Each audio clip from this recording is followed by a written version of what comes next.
I'm delighted to be here, and I don't know how old the Poets of the Palm Beaches is, but they have been issuing anthologies since 1987. And I appeared in my first anthology in 1993. So I thought, well, I will read as many of my anthology poems as I can. But I'm including favorites also. The first one was from 1993, and it's called Nibbling at the Edges. As I sat here writing, I scanned a roll of brown paper with a wool rug wrapped inside. I wondered whether it would be too tempting a destination for a peregrinating mouse. I remembered from years ago the damaged tablecloths in a drawer. I had been distressed, but not quite angry at the mouse that was living as well as it was able in a world, if sometimes a hostile one, made for it. It would live in this carpet paradise of leaves, flowers, and tendrils, much as we do, we who nibble at the edge and smack dab in the middle of sculptured and embroidered landscapes, not much knowing or caring that we are compromising the handiwork of God. 1994, True Grain. I worked in a furniture store and I bought all my furniture from a resale shop. And it was called True Grain, but that has nothing to do with the poem. You are the wood in the sculptor's hands. How do you know he is bringing out the best in you? The wood has a right to know. How can you tell he has found the greatest beauty in you? If you are loving, he is a master craftsman. If you are not loving, he is whittling away your life. Find another sculptor. 1995. To die nobly for the ignoble. Old man, philosopher Seneca, I have known you all my life and have loved you. A suicide for nefarious Nero in museum paintings today. Twice I watched you die.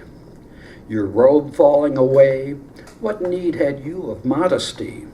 Wise man, without illusion, your body needed no cloak, your soul needed no body. 1996, the gods are laughing. As we hurtle down the road at 60 miles an hour, drunk, as we float through space at thousands of miles a second, sober, everything seems so calm, so orderly. The gods are laughing at us. 2006, bless us, who are the drunkards of God. He gives us this gift beyond what all beloveds are given. It is not a gift, it is different. It is paid for with a price. It is not a gift. Thank you, Lord, for this gift whose price never is known in advance. 1997, we are dancing. Lover, walk with me. Lover, are you dancing? Your left foot precedes my right foot. Your right foot directs my left foot. Your every step shapes a responsive step in me. Lover, are you dancing? Lover, you are leaping. Lover, you are darting. Lover, are you dancing?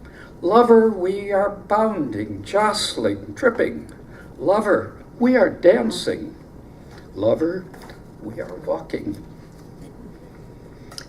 Not one. Oh, this is from 2002, which surprised me. I didn't think this would be in the anthology. Not one. A rumpled double bed. Empty shoes shuffling with shoes. Coffee cups side by side. The morning half gone. 2. artists, the nude, the naked body, as Picasso might have apportioned it, and I aged it. This one is called Smiles. This is part of 3. The second one got in the anthology, but I like this one for the reading now. Smiles. Heat accumulates inside my parked car as I read a Japanese poem about a hut with paper windows trembling in the cold. Clouds are about to block the sun. Content, I sit here like an aged monk who disdains vanity, dismisses his deepest thoughts, and is not regretful or afraid that he will die. This is called Acrobats. I'm as cantankerous as 10 Yin Feng. Sometimes I don't even think I'm an immortal. After he had inquired about ways men had died, he chose to depart standing on his head, as no one had before. To bury him, his disgruntled sister had to poke him with a stick till he fell with a thud. I can't help being cantankerous and contrary. That's my nature. No good has come of it. If I maintain a conventional way is wrong, how can I delude myself that my way is any better? But it always takes the old fool to deflate our pretensions. I certainly don't expect to die standing on my head, horizontally inclined in bed with a lover. Sounds good enough to me. My intimates know me this way, pliable and sweet, contrary to my personal opinion. Just let me promise that no one will have to beat me with a stick. And this is about a flower, the closed gentian.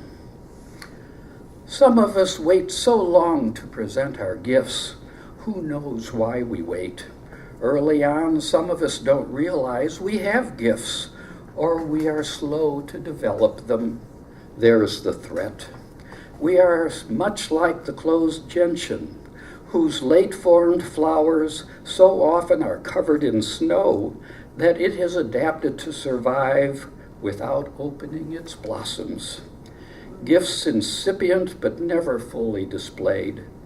Oh, those treasures inside of us all. Our hesitant, heartfelt gifts that so few people see that not the world alone has stifled. This is about Walt Whitman and his secretary, Walt and Horace.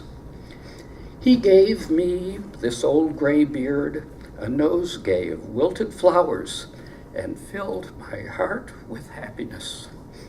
He bought them from a frail woman, selling them into the night, and made her happy too. And the opportunity to give me a gift made my boy happy. Happiness from a bouquet of wilted flowers in caverns impossible.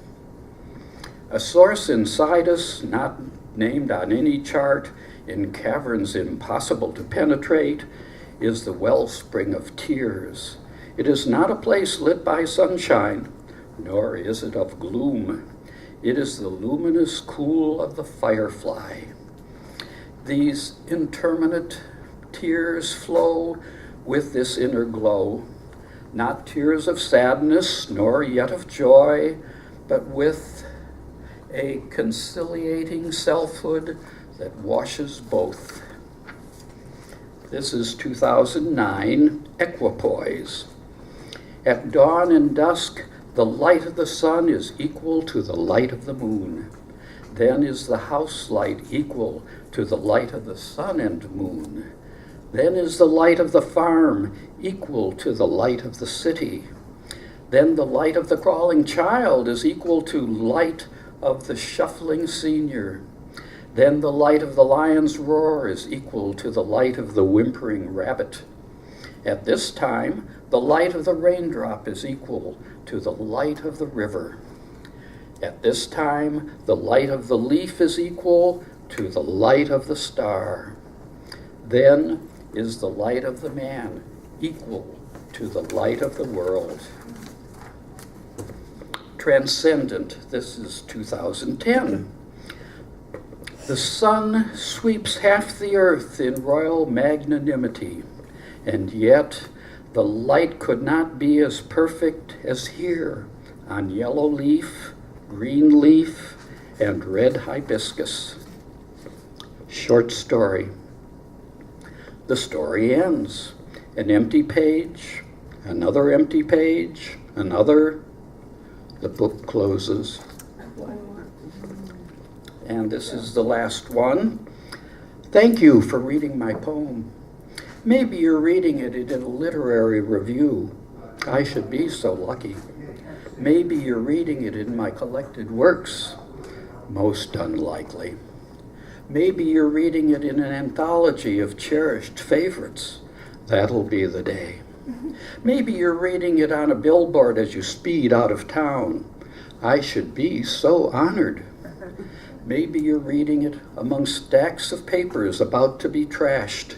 Fat chance. But you must be a poetry reader. It's unlikely you'd be reading this if you didn't read poetry. Thank you. You must find excitement in some of the stuff you read. You probably wish for more excitement, don't we all? But you continue to read. Thank you. I am one poet among many.